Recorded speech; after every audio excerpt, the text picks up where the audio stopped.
गीता में अर्जुन को स्वयं भगवान कह रहे हैं कि उस परमेश्वर की शरण में जा, उसके लिए उन संतों के पास जा जो तत्वदर्शी हो। इसी प्रकार हजरत मोहम्मद को उनका अल्लाह कह रहा है कि कोई और पूर्ण परमात्मा है, उसको पाने के लिए उन तत्वदर्शी संत की तलाश कर। वो प्रभु कौन है, ये जानने के लिए कृपया अवश्य सुनिए जगत गुरु तत्वदर्शी संत रामपाल जी महाराज के अमृत वचन।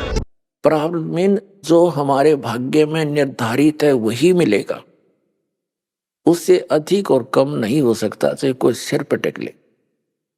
लेकिन जब हम कबीर परमेश्वर की शरण में परम संत के माध्यम से आते हैं तो फिर उस परमात्मा की रजा चलेगी, जीव की नहीं चलेगी।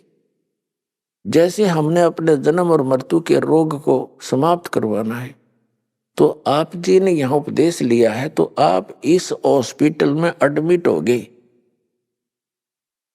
इस परमात्मा के इस हॉस्पिटल के द्वारा आप उपचाराधीन है आपकी आत्मा, और फिर डॉक्टर के उपचाराधीन व्यक्ति रोगी, डॉक्टर की मान्यता उसका शीघ्र भला होगा, वो स्वस्थ होगा। साथ में अपनी भी तगड़मबाजी लड़ाता रहेगा तो वो देर कर देगा। तो डॉक्टर को सब मालूम होता है कौन सी आवश्यक वस्तु इसको देनी है, कौन सा इसको परहेज बताना है। तो आप जी ने सब मर्यादाओं का पालन करना है। कबीर साहब कहते हैं औखद खावे पत्थर है तब पावे भगवान, औखद खावे पत्थर है, यानी दवाई लेवे और परहेज रखे, पथ्य रखे। तो इसी प्रकार मर्यादा में रहे और इस मंत्र रूपी औषधि को खाता रहे तो फिर उनका ये रोग नाश हो जाएगा। तो यहां आपके भाग में ना होगा तो भी देगा ये मालिक। जब तक कबीर साहब की शरण में नहीं आए थे तो आपके भाग में दुख होगा, आपने वो भोगना ही पड़ता। और अब आपको भोगना नहीं पड़ेगा जो आपके पाप के कारण आपको दुख होना था, क्योंकि ये वो परमात्मा है जो कबीर अंगारी असी यजुर्वेद अध्याय नंबर 5 के मंत्र नंबर 32 में कहा कि कबीर अंगारी असी बंभारी असी सबर ज्योति रत धामा असी। वो कबीर परमात्मा बंधनों का शत्रु यानी बंदी छोड़ है और पाप नाशक, पापों का शत्रु, पापों का नाश करता है। और वो सवर ज्योति सोम प्रकाशित सतलोक के अंदर वो वहां रहता है। तो ये परमात्मा आपके प्रारब्ध के पाप कर्म को भी नाश करेगा और पाप से दुख होता है और पुण्य से आपको सुख होता है। तो हमारे इतने पुण्य नहीं है कि हम आजीवन सुखी बने रहें। कभी पुण्य है, पुण्य के कारण सुख है, तो फिर पाप के कारण दुख भी भोगना पड़ता है जब तक हम कबीर परमात्मा की शरण में नहीं आते। तो यहाँ आदरणीय गरीबदास साहिब जी बताते हैं कि मासा घटे ना तिल बधे, विद ना लिखे जो लेख, और सच्चा सतगुरु मेट कर ऊपर मार दे मेघ। मासा घटे ना तिल बढ़े, जो आपके प्रारब्ध में विधाता ने जो लिख रखे हैं वो ना घट सकते ना बढ़ सकते। कब तक? जब तक आप सच्चे सतगुरु की शरण में नहीं आ जाते। सच्चा सतगुरु जो होता है वो वही कहलाता है जो सत्य पुरुष का ज्ञान देता है। बाकी सतगुरु नहीं है, क्योंकि उनको ज्ञान में कंप्लीट नहीं है। वो कोई ब्रह्म तक पूजा बताता है, कोई विष्णु जी तक, कोई कृष्ण जी तक, कोई राम जी तक, तो ये सतगुरु नहीं है। और जो सतलोक की जानकारी देते हैं उनका ज्ञान व्यर्थ है, ठीक नहीं है, तो वो भी सतगुरु नहीं है। बेशक वो सतपुरुष की महिमा भी सुनाते हो, जैसे भी उनको ज्ञान है। तो सतगुरु वही है जो 4 वेद 6 शास्त्र जो कहे 18 बोध। तो पुण्यात्माओं, आपका सौभाग्य है कि आप जी को उस परम पिता की शरण मिल गई, जिसकी शरण में आने के बाद आपको प्रारब्ध का कर्म कोई सेध देगा नहीं, पाप नहीं दुख देगा। जो आपके भाग्य में पुण्य है वो सुरक्षित रहेंगे, और पुण्य आपको यहां वृद्धि करने की एक ऐसी विधि बताई जाती है जिससे पुण्य का ढेर लगता चला जाए। तो इन पुण्यों से, भक्ति से, मंत्र के जाप से आपने इस संसार में जब तक श्वास है रहोगे तब तक इन्हीं से आपने यहाँ का भी खर्चा चलाना है और इसको सुरक्षित भी रखना है, जो सतलोक में जाने के लिए यह कमाई काम करेगी। तो ये दोनों ही आपके यहां से स्टार्ट हो जाएंगे।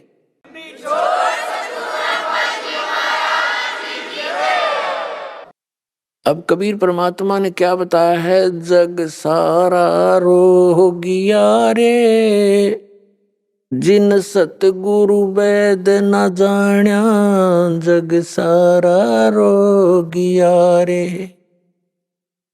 जग सारा रोगिया रे, जिन सतगुरु वैद न जाण्या, जग सारा रोगिया रे।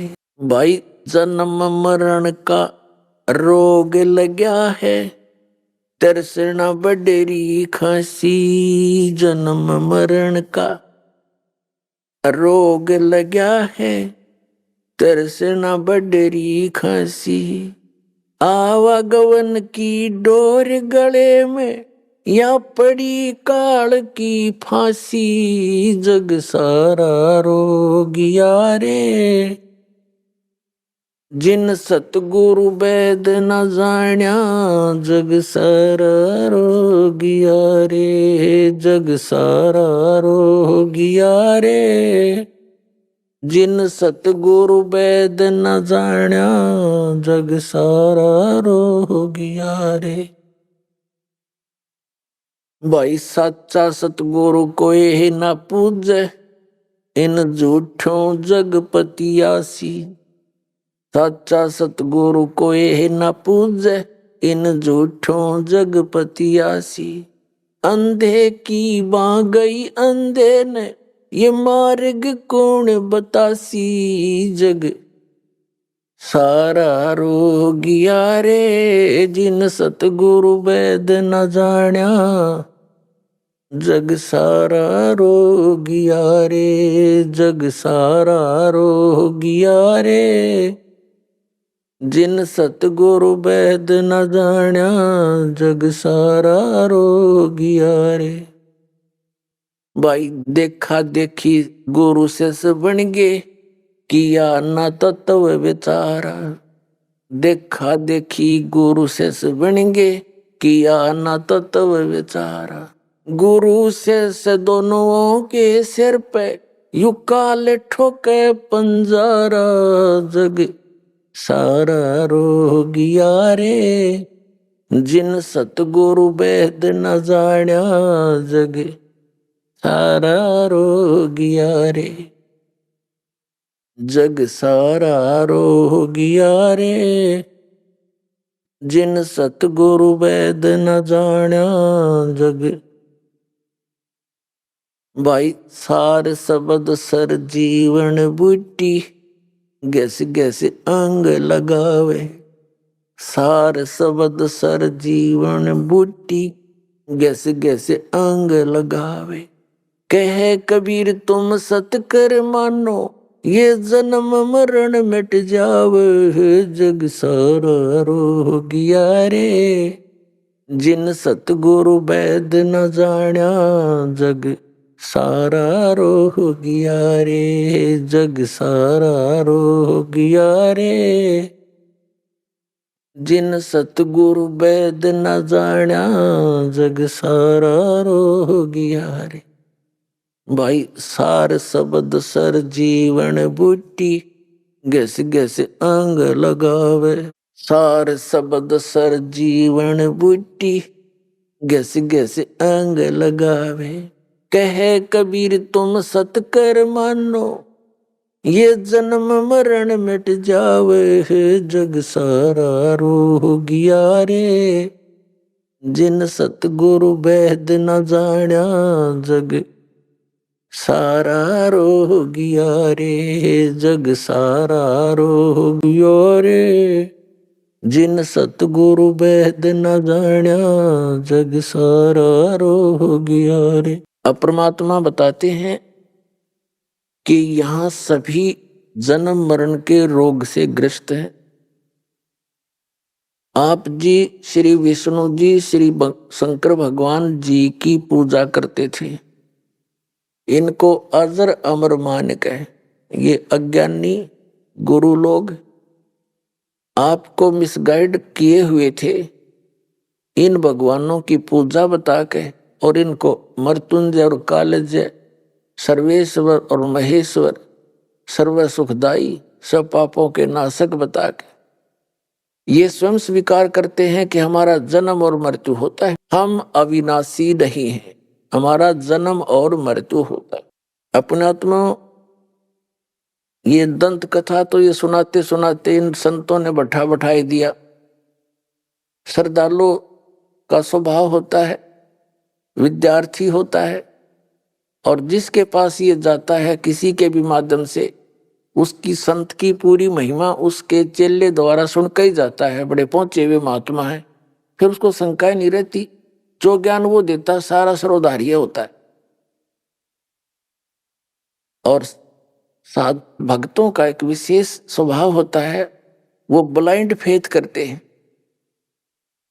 अपने उस गुरु पर, और ये नकली गुरुओं पर ब्लाइंड फेथ कर लिया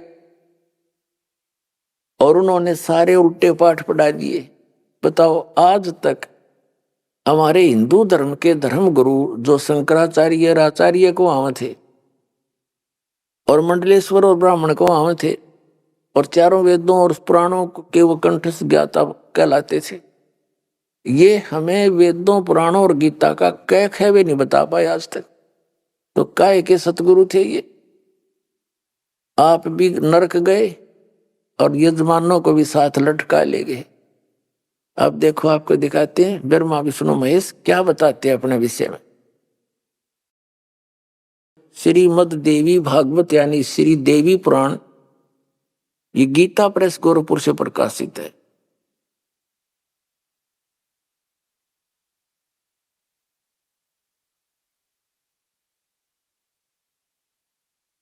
संपादक हनुमान प्रसाद पोदार, चिमनलाल गोस्वामी, और ये प्रकाशक में मुद्रक हैं गीता प्रेस गोरखपुर, गोविंद भवन कार्यालय कोलकाता का संस्थान है। ये इनके फोन और फैक्स नंबर।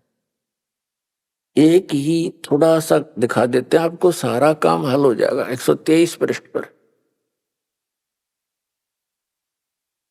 3रा स्कंद। यहाँ विष्णु जी अपनी माता दुर्गा की स्तुति करते हुए कहते हैं, तुम शुद्ध स्वरूपा हो, यह सारा संसार तुम इसे उद्भासित हो रहा है। मैं ब्रह्मा और शंकर हम सभी तुम्हारी कृपा से विद्यमान हैं। हमारा आविर्भाव और तिरोभाव हुआ करता है।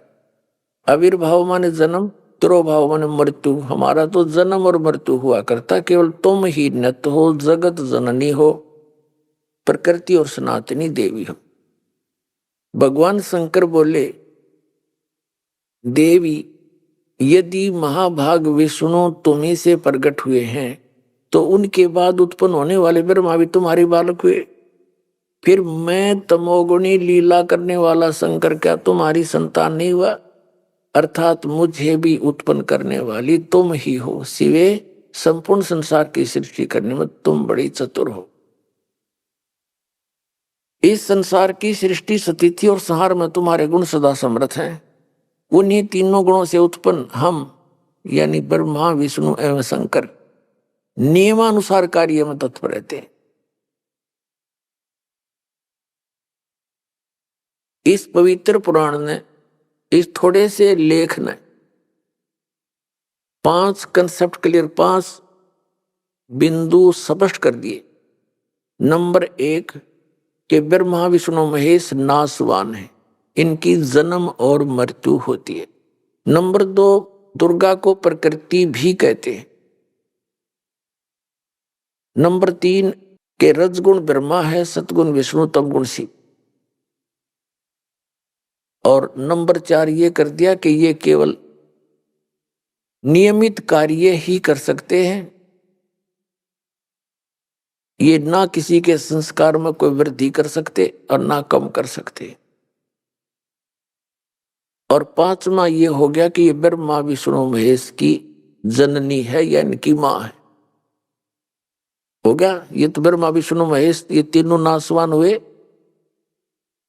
तो ये भी रोगी, जन्म मृत्यु के रोग से ये भी ग्रस्त है। अब इनके पिता हैं ब्रह्म सरपुरुष, जो श्री कृष्ण जी में प्रवेश करके श्रीमद् भगवद गीता जी का ज्ञान दे रहे। वो क्या बताते हैं अर्जुन, चौथे अध्याय के 5 और 9 श्लोक में, दूसरे अध्याय के 12वें श्लोक में गीता जी, और 10वें अध्याय के दूसरे श्लोक, अर्जुन तेरे और मेरे बहुत जन्म हो चुके हैं, तू नहीं जानता मैं जानता हूं। अपने आत्मा, अभी तक तो हम सुनी सुनाई बातों पर विश्वास करते थे, लेकिन दास नहीं मानता इस बात को कि कोई इस दास के केवल उर्वरबली पर विश्वास कर लेगा। ठीक है, जिन्होंने ये ज्ञान गहनता से सुन लिया उनको तो सारी बात स्पष्ट हो चुकी है, लेकिन इस सत्संग रूपी इस विद्यालय में ये सत्संग रूपी जो लेक्चर चलते हैं, इसमें विद्यार्थी बदलते रहते हैं, श्रोता बदलते रहते हैं। इसलिए दास का प्रयत्न होता है कि जो पहली बार आए हैं उनका भी, उनके सत्र का भी सत्संग हो, और जो 2, 3, 4 बार आ चुके हैं उनके सत्र का भी, और पुराणों के सत्र का भी, जो बहुत पुराने हो गए। तो ये सामूहिक ही ये ज्ञान दिया जाता है, और ये ज्ञान यज्ञ का फल आपको मिलता है। अब देखिएगा, श्रीमद् भगवद गीता, गीता प्रेस गोरखपुर से प्रकाशित है। जयदयाल गोविंद का इसके अनुवादक है। ये इसने अपने हाथ से लिखा है। देखिएगा, श्रीमद् भगवद गीता अध्याय नंबर 4 के और श्लोक नंबर 5, यहां इसका अनुवाद है। हे परंतम अर्जुन, मेरे और तेरे बहुत से जन्म हो चुके हैं, उन सब को तू नहीं जानता, किंतु मैं जानता हूं। ठीक हो गया। अब ये चौथे अध्याय के 9वें श्लोक में क्या कहता है, हे अर्जुन, मेरे जन्म और कर्म दिव्य हैं, अलौकिक हैं। ठीक है। अब दूसरे अध्याय के 12वें श्लोक में, ये दूसरा अध्याय नंबर 2 का और श्लोक नंबर यहां 12 है। न तो ऐसा ही है कि मैं किसी काल में नहीं था, अथवा तू नहीं था, अथवा ये राजा लोग नहीं थे, और न ही ऐसा है कि इससे आगे हम सभी नहीं रहेंगे। कहने का भाव ये है कि तेरी भी जन्म मृत्यु बनी रहेगी और मेरी भी बनी रहेगी। अब इस दूसरे अध्याय के 17वें श्लोक में क्या कहता है गीता ज्ञानदाता, अपने से अन्य परमात्मा की महिमा बताता है। कहता है कि नाश रहित तो उसको जान, जिससे ये संपूर्ण जगत दृश्य वर्ग व्याप्त है, और इस अविनाशी का विनाश करने में कोई भी समर्थ नहीं है। अब देखिएगा 10वें अध्याय का दूसरा श्लोक, ये अध्याय नंबर 10 का और श्लोक नंबर 2 है। यहीं पर मेरी उत्पत्ति को गीता ज्ञानदाता ब्रह्म कहता है, मेरा जन्म तो हुआ है, मेरी उत्पत्ति को लीला से प्रकट होने से नहीं, मेरी उत्पत्ति को न देवता लोग जानते हैं और न महर्षि ही जानते हैं, क्योंकि मैं सब प्रकार से देवताओं और महर्षियों का भी आदि कारण हूं। भावार्थ क्या है इस गीता ज्ञानदाता का, कि ये जितने भी इस ब्रह्मांड के अंदर इसके लोक में 21 ब्रह्मांड में जितने भी ऋषि महर्षि ब्रह्मा विष्णु महेश देवता या जीव है, जैसे ब्रह्मा विष्णु महेश की उत्पत्ति दुर्गा और इस काल के संयोग से हुई है, तो ये ब्रह्मा विष्णु महेश को आज तक अपने पिता का ज्ञान नहीं। तीन देव सो उसको धावे, निरंजन का वो पार न पावे।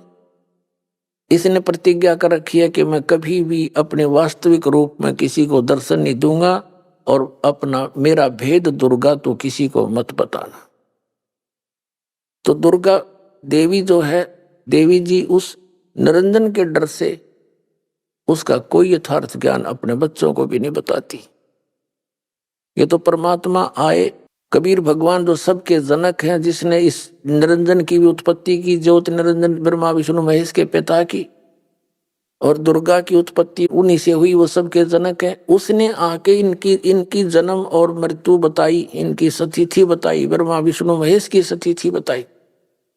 वो हमारा गले नहीं उतरी, क्योंकि उस समय हम अशिक्षित थे, और इन नकली गुरु ब्राह्मण ऋषि महर्षि आचार्य शंकराचार्यों ने 600 वर्ष पहले परमात्मा आए थे, तो उन्होंने परमात्मा के ज्ञान को हमारे तक नहीं आने दिया। ये कहकर के कबीर अशिक्षित है, ये सदग्रंथों से अपरिचित है, संस्कृत भाषा ये जानता नहीं, झूठ बोलता सारी, जबकि परमात्मा सारी साची कहकर चले गए। उस समय के लिखे हुए वचन आज सदग्रंथों ने समर्थन किया, जो भगवान बताया करते थे। अब ये सिद्ध हो गया, ये गीता ज्ञान दाता भी नासवान, ये भी जन्म मृत्यु के रोग में। अब श्रीमद् भगवत गीता अध्याय नंबर 15 के श्लोक नंबर 16 और 17 में 3 पुरुष बताए हैं, एक सरपुरुष, एक अक्षर पुरुष। सरपुरुष और अक्षर पुरुष तथा इनके अंतर्गत जितने भी प्राणी हैं वो सभी नासवान है, और ये भी नासवान है। गीता अध्याय नंबर 15 के श्लोक नंबर 17 में बताया है कि उत्तम पुरुष तो अन्य है, परमात्मा इति उदाहरते, ये लोकत्रयम् आविश्य विवर्ती अवैश्वर है। उत्तम पुरुष श्रेष्ठ परमात्मा तो कोई और है इन दोनों से, सरपुरुष और अक्षर पुरुष से।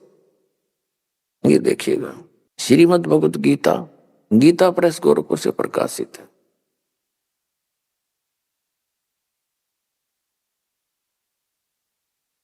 अध्याय नंबर 15 का श्लोक नंबर 16 और 17 दिखाते हैं आपको। श्रीमद् भगवत गीता अध्याय नंबर 15 का और श्लोक नंबर 16 यहां पर है। द्वौ माने दो, इमौ माने इस, पुरुषो माने पुरुष यानी प्रभु, लोके क्षर च अक्षर एव च सर्व सर्वाणी भूतानि कटुस्थ अक्षर उच्यते। इसका अर्थ ये बनता है, इस संसार में नासवान और अविनाशी भी ये 2 प्रकार के पुरुष हैं। यहां इन्होंने अर्थ कर दिया, इनका नहीं, यह लिखना था जैसे ये संस्कृत को देखेंगे आसानी से समझना। ये इमौ दुऔ इमौ पुरुषो लोके सर से अक्षर है, यहां लगाना था इस लोक में 2 सरपुरुष और अक्षर पुरुष। सरपुरुष ये ब्रह्म है, सरब्रह्म, और अक्षर पुरुष ये परब्रह्म है। ये दो पुरुष हैं, ये 2 भगवान हैं। यहां देखना,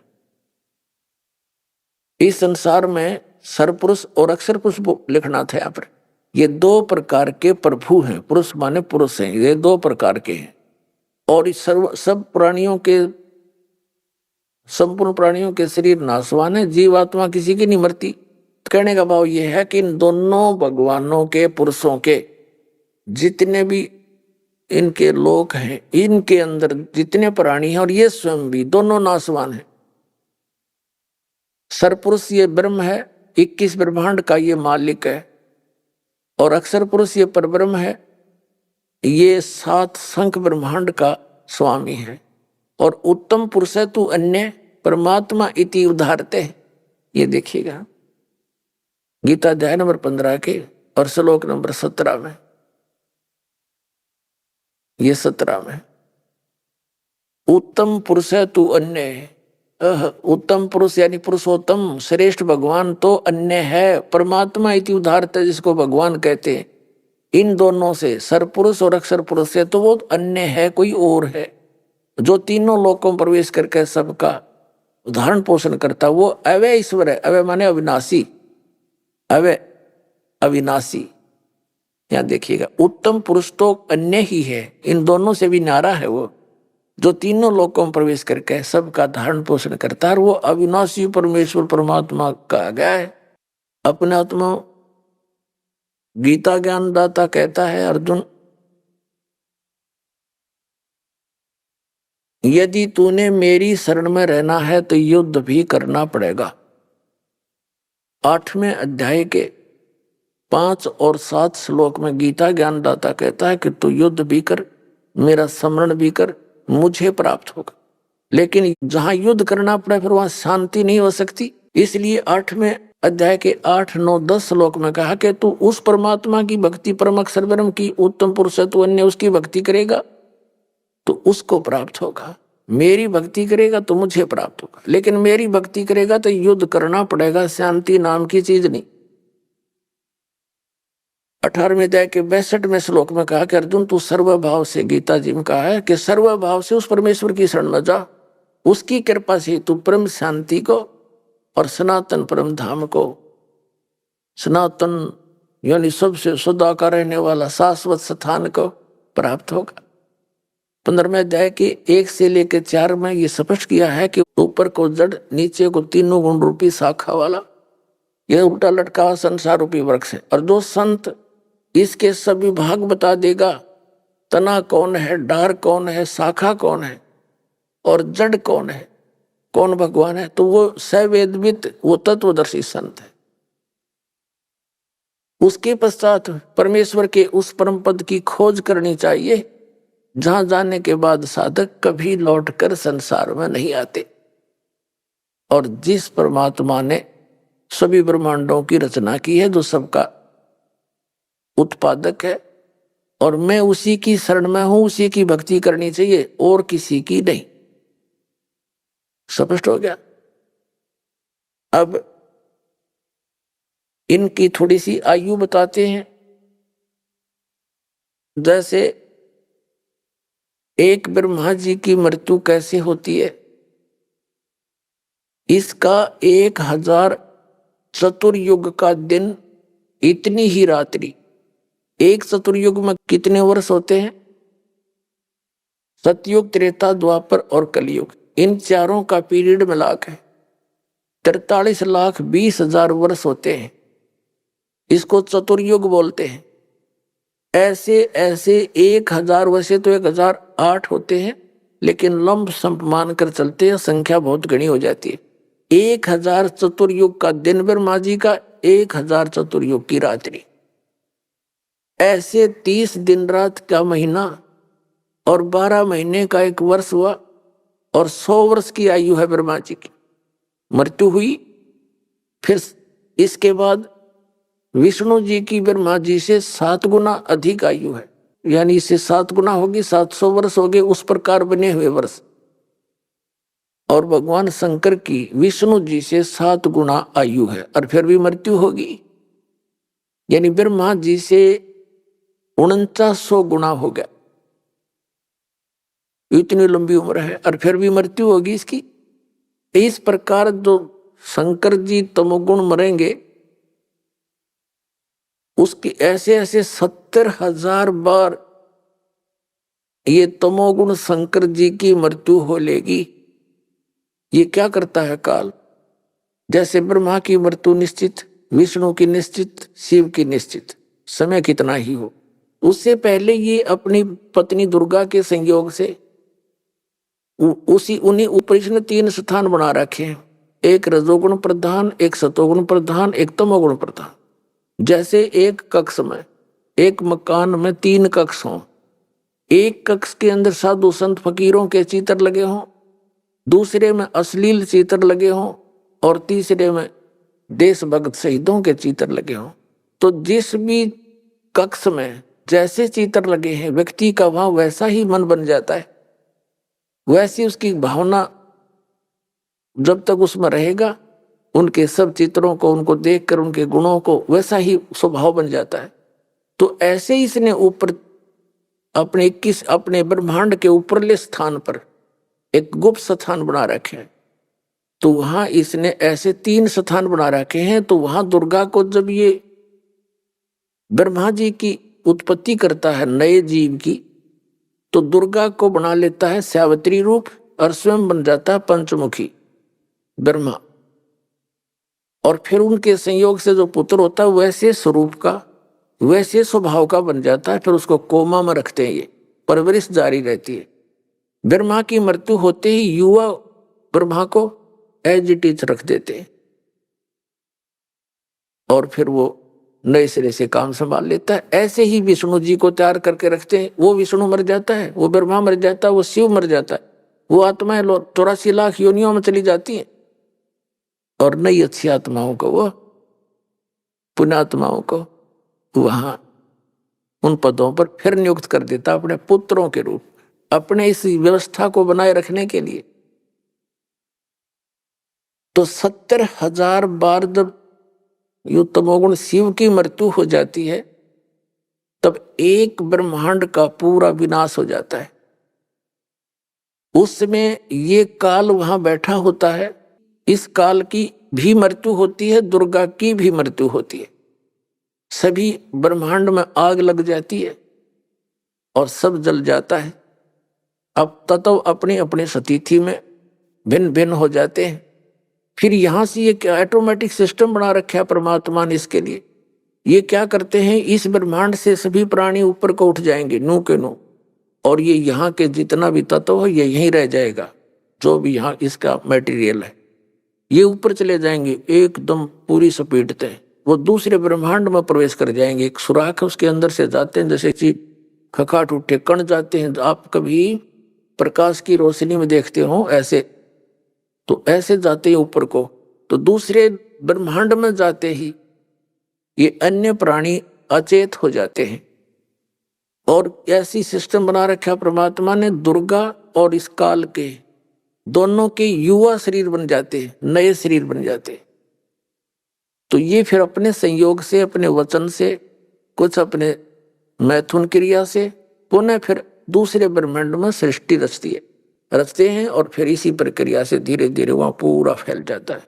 तब तक अरबों और खरबों वर्षों के बाद नंबर आता है दूसरे ब्रह्मांड का।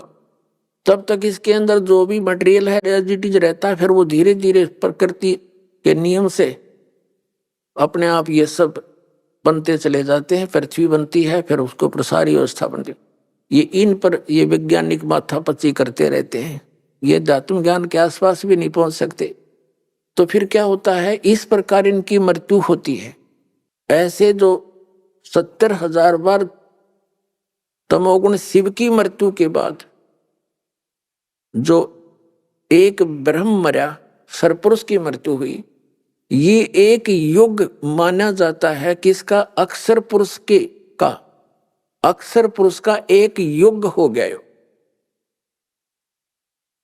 और ऐसे ऐसे 1000 युग का उस अक्षर पुरुष का दिन, इतनी ही रात्रि, और ऐसे 30 दिन रात का एक महीना, और 12 महीने का उसका एक वर्ष, और 100 वर्ष की आयु उस अक्षर पुरुष की, उसकी भी मृत्यु। अब देखो पुण्यात्मा हो, कितनी लंबी उम्र है उस अक्षर पुरुष की। अपने पास कोई कैलकुलेशन नहीं, सिर्फ इस प्रकार ही ये इसको काउंट किया जा सकता है जैसे दास आपको बता रहा। और फिर उसकी भी मृत्यु।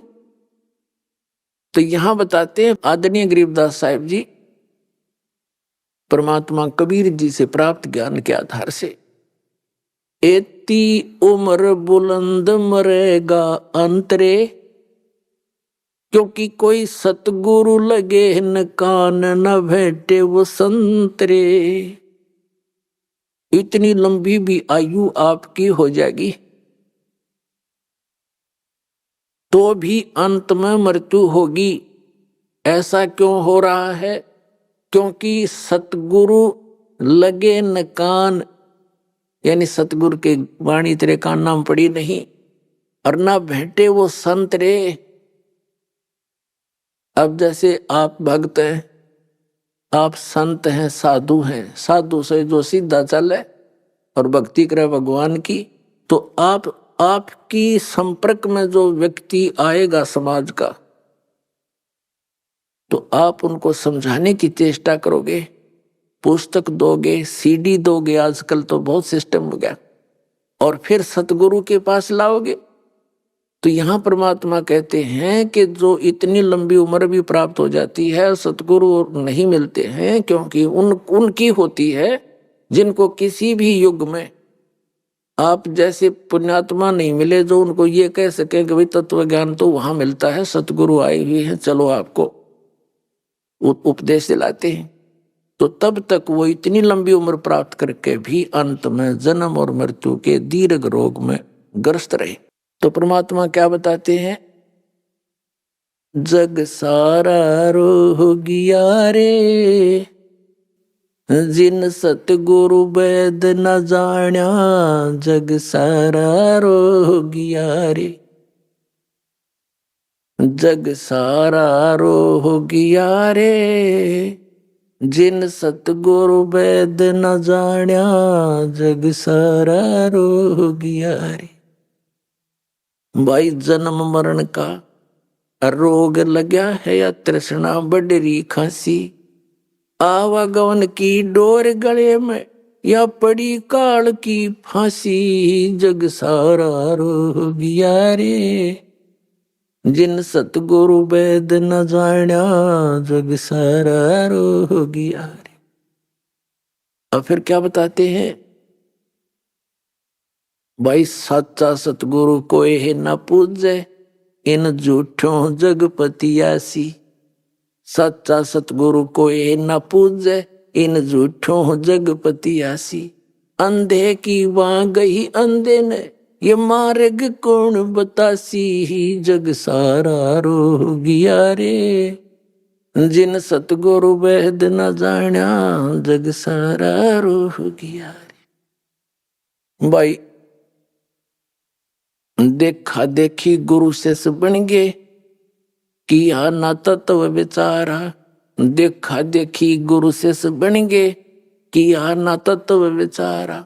गुरु से दोनों के सिर पे यू काल ठोके पंजारा, जग सारा रोगिया रे, जिन सतगुरु वेद न जाण्या, जग सारा रोगिया रे। भाई सार शब्द सर जीवन बुटी, गैस गैस अंग लगावे। सार शब्द सर जीवन बूटी, गैस गैस अंग लगावे। कह कबीर तुम सतकर मानो, ये जन्म मरण मिट जावे, जग सारा रोगिया रे, जिन सतगुरु वेद न जाण्या, जग सारा रोगिया रे।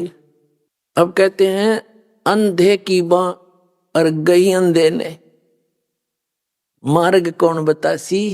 सच्चा सतगुरु कोई ना पूजन, झूठा जगपतियासी।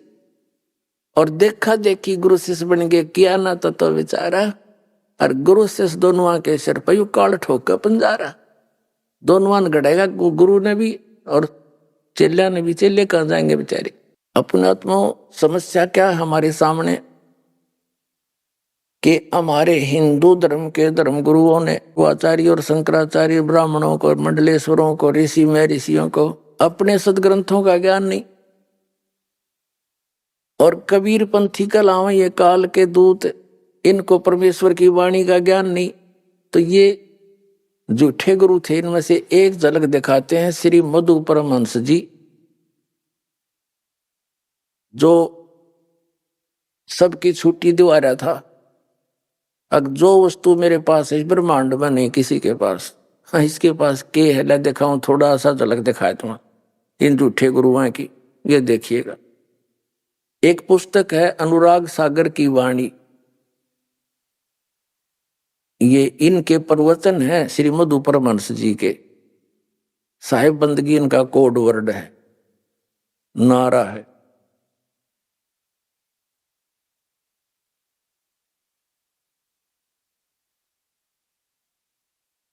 और ये कहाँ से छपा है? इसके लेखक समझ लो ये हैं सतगुरु मधु परमहंस जी इस पुस्तक के, और ये प्रचार अधिकारी है राम रतन जम्मू।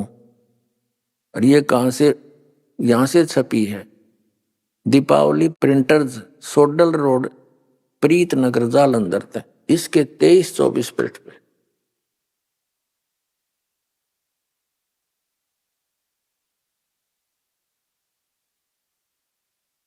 अब यह 22 पृष्ठ पे बताया है कि साहिब कहते हैं, कबीर साहब की वाणी है, ये अनुराग सागर मत है। धर्मदास अधिकारी पाया ताते मैं कह भेद सुनाया, अब तुम सुनो आद की वाणी, भाखा भाखों उत्पत्ति पर निशानी, भाखों है।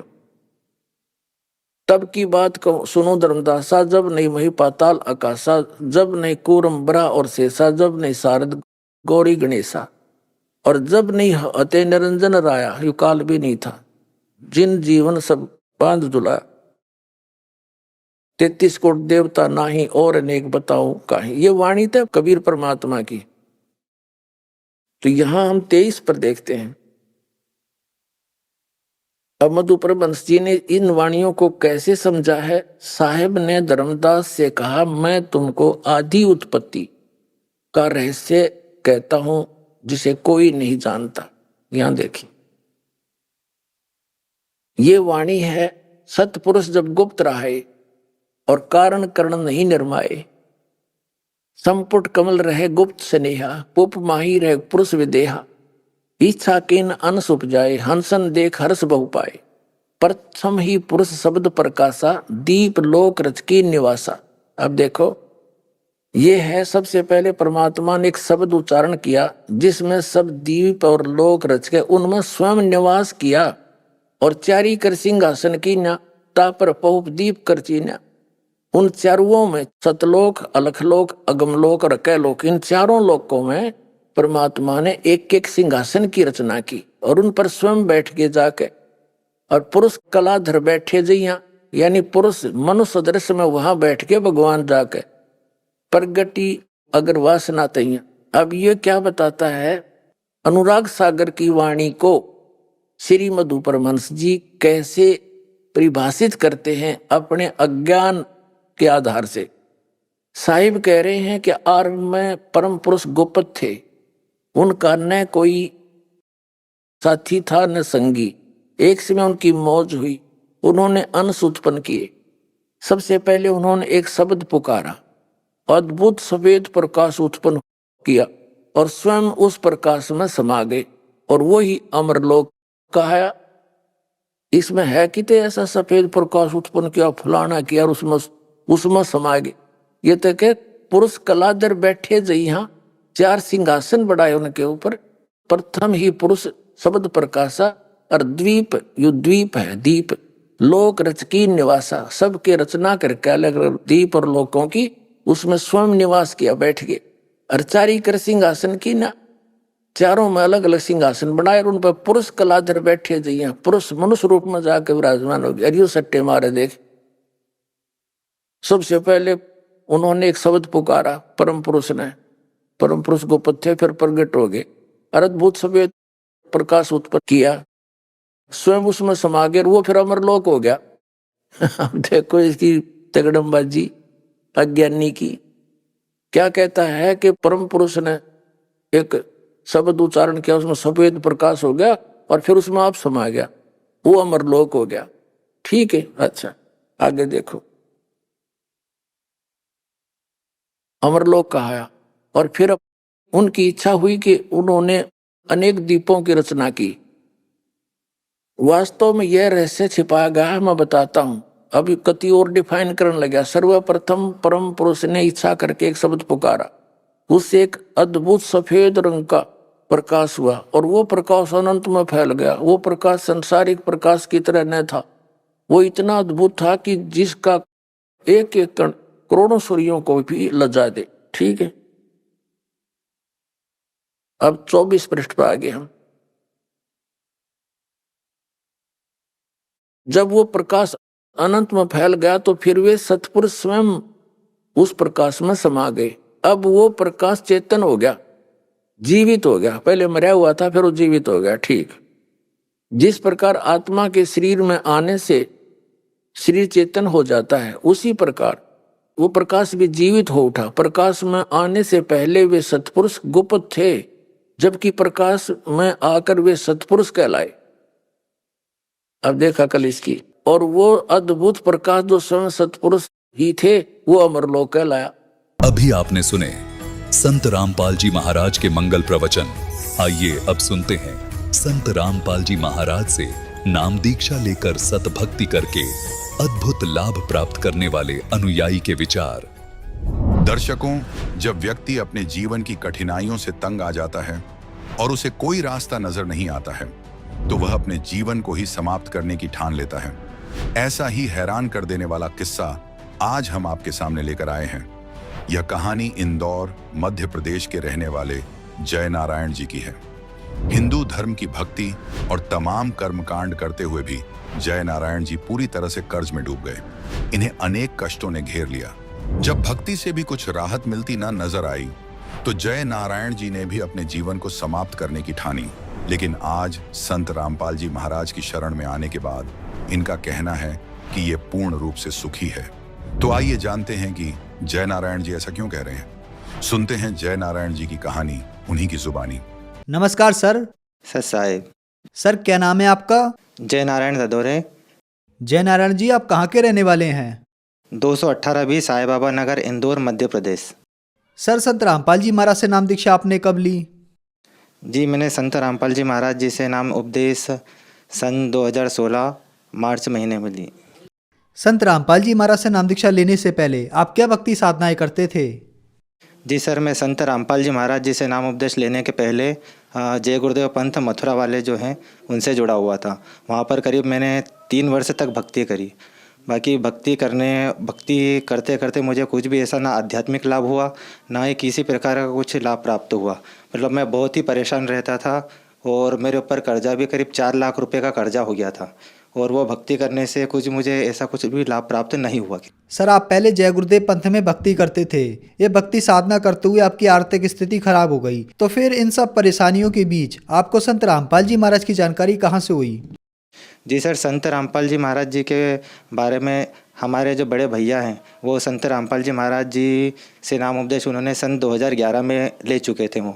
तो वो जब भी उनसे मुलाकात होती थी, वो हमको संत रामपाल जी महाराज जी की द्वारा लिखी हुई एक पुस्तक है ज्ञान गंगा, उन्होंने वो पुस्तक हमें दी। हमने वो पुस्तक पूरे विस्तार से पढ़ी। पुस्तक पढ़ने के बाद और हम संत रामपाल जी महाराज जी का जो सत्संग आता है चैनल पर, वो सत्संग भी हम देखते थे।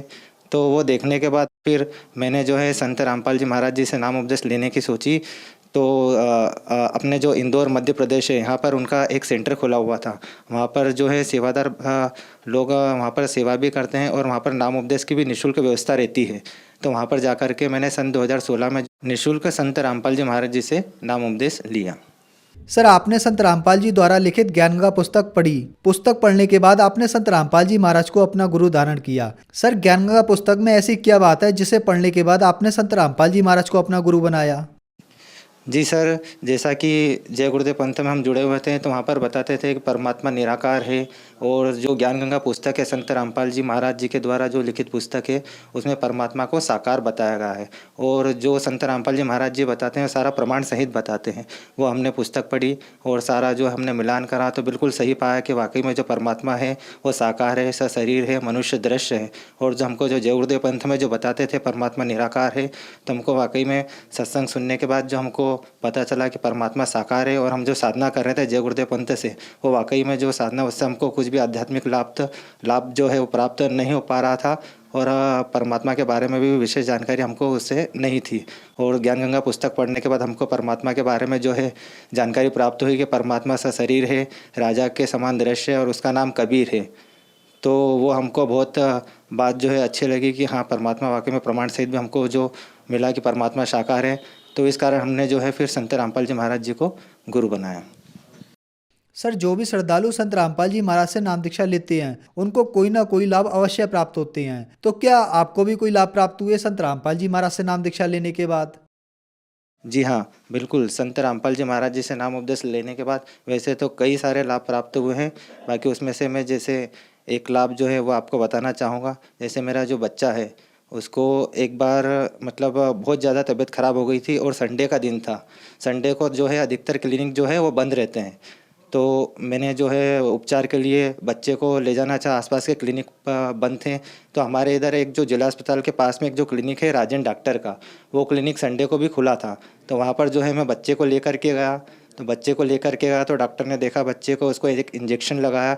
इंजेक्शन लगाने के बाद उसको जो है वह मतलब इतना बड़ा पर्चा मतलब दवा का लिख के दिया और बोला कि ये दवा लेके और बच्चे को तुरंत जो है एडमिट करना पड़ेगा, इसको जो है निमोनिया हो गया है और बच्चे की तबीयत बहुत ज़्यादा ख़राब है।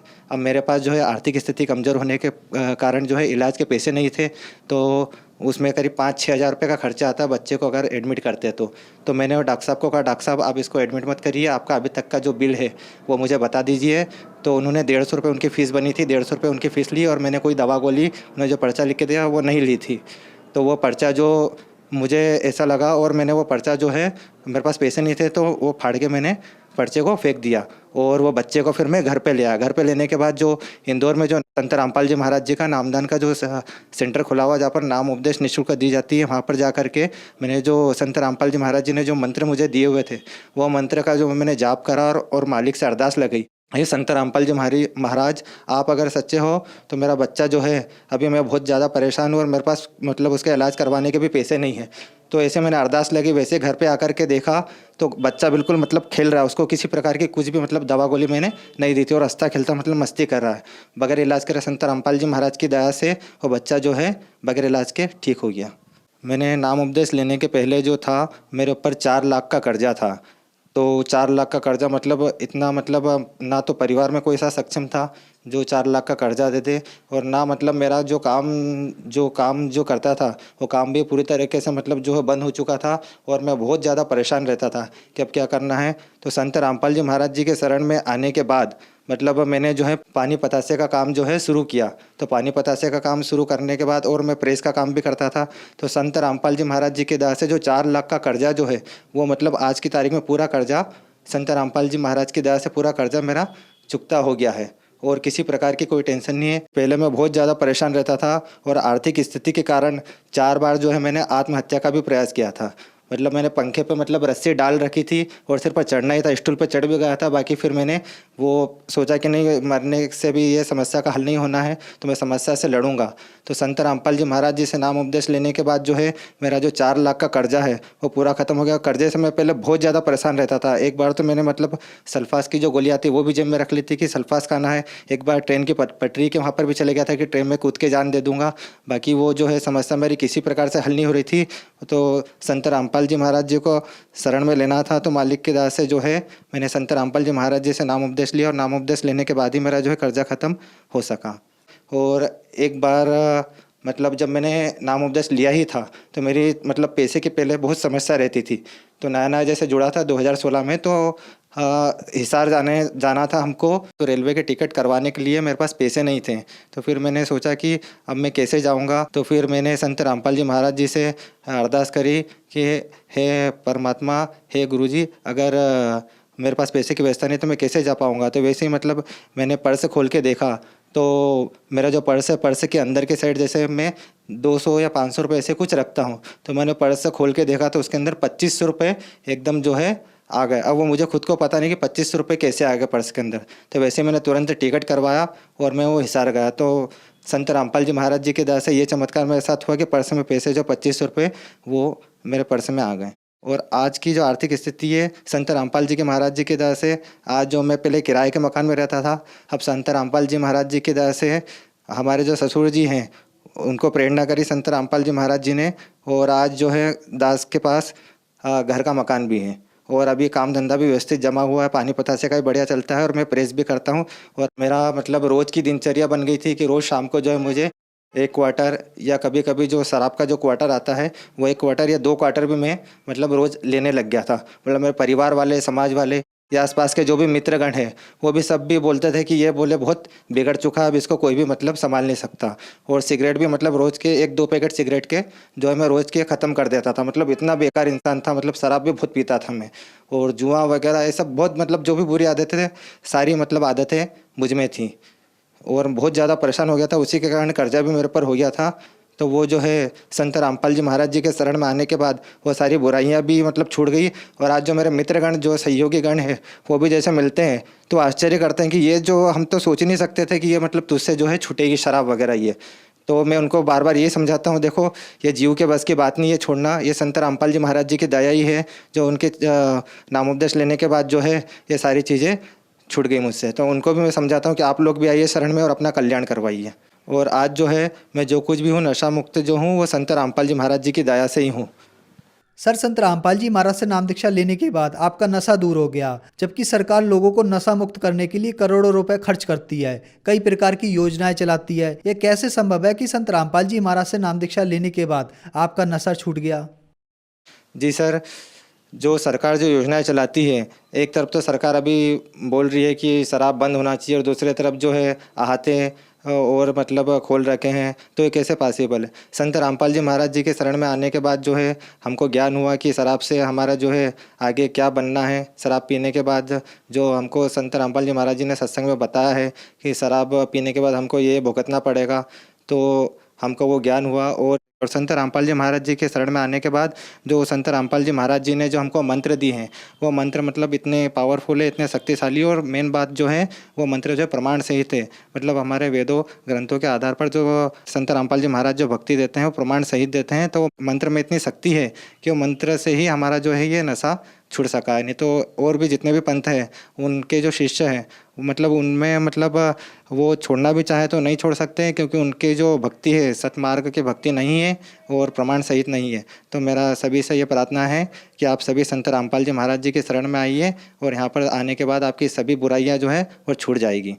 सर, संत रामपाल जी महाराज से नाम दीक्षा लेने के बाद आपकी आर्थिक स्थिति ठीक हुई। आप इस तरह से परेशान थे कि आप आत्महत्या करने की स्थिति में पहुंच गए थे, लेकिन संत रामपाल जी महाराज से नाम दीक्षा लेने के बाद आपकी आर्थिक परेशानी दूर हुई और आपके बच्चों को जो निमोनिया हो गया था वह भी संत रामपाल जी महाराज की कृपा से ठीक हुआ। और आज संत रामपाल जी महाराज की कृपा से आप नशा मुक्त हैं। तो जो श्रद्धालु आज आपको देख रहे हैं वह भी किसी न किसी परेशानियों से या नशे से ग्रस्त हैं, उनके लिए आप क्या संदेश देना चाहेंगे? जी, मैं सभी पुण्य आत्माओं से, सभी धर्म प्रेमी जनता से यही बोलना चाहूँगा कि आज जो है पूरे विश्व में जगत गुरु तत्वदर्शी संत रामपाल जी महाराज जी के अलावा कोई भी अधिकारी संत नहीं है।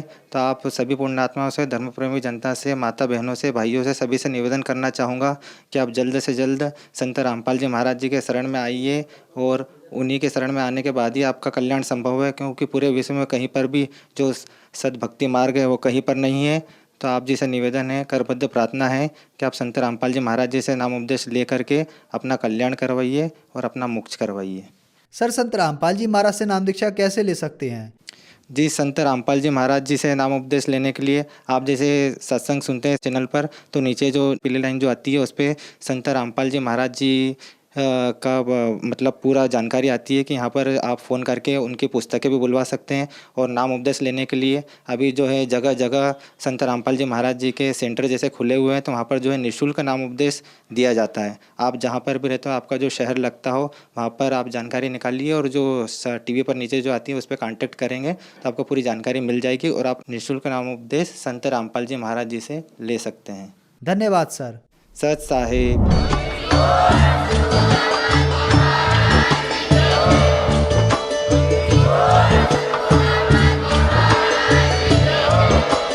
आप सुन रहे थे जगत गुरु तत्वदर्शी संत रामपाल जी महाराज के मंगल प्रवचन। अधिक जानकारी के लिए संपर्क करें।